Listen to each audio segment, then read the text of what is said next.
Operating leverage is a concept you may encounter, especially if you work in let's say a large chemical plant or a large gas plant, paper plant, where there's lots of property, plant, and equipment.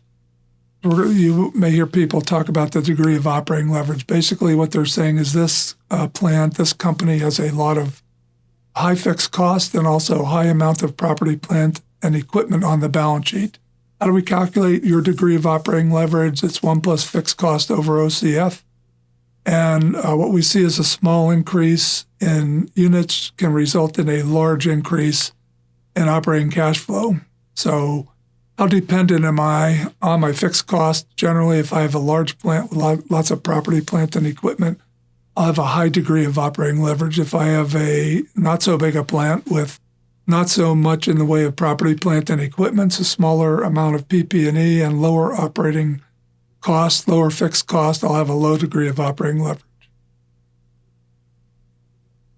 So there it is again, high PP&E, capital intensive, so lots of millions and millions of dollars in a chemical plant of property, plant, and equipment will result in high fixed cost to run that place, and that will be magnified into a high degree of operating leverage.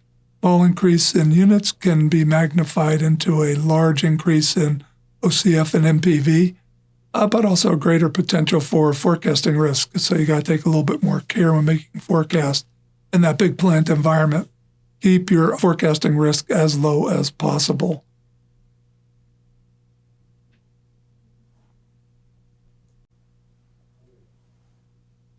Here's an example. Company sells their Go-Gurts for $1.20 per stick, variable cost 80 cents per stick, packaging and marketing, fixed cost of $360,000, depreciation is $60,000 per year. What is the accounting break-even point? How many of these units do we need to make and sell just to break even on an accounting basis? Remember the general formula, fixed cost plus OCF over P minus V, fixed cost plus D over P minus V. That's very simple math. Fixed cost are $360,000.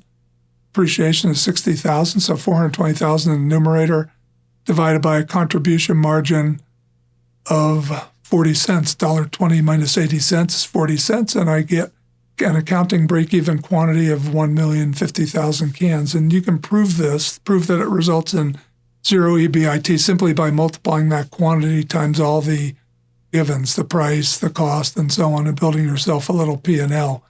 And you should come up with a EBIT of 0, taxes are 0, and MPAT is 0.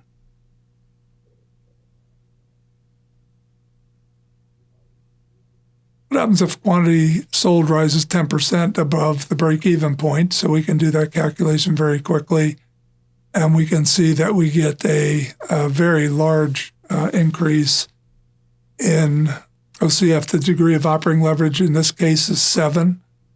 So I get a huge increase in operating cash flow for a small increase in quantity, and that's what that DOL tells you. So 70% increase in OCF for a 10% increase in quantity.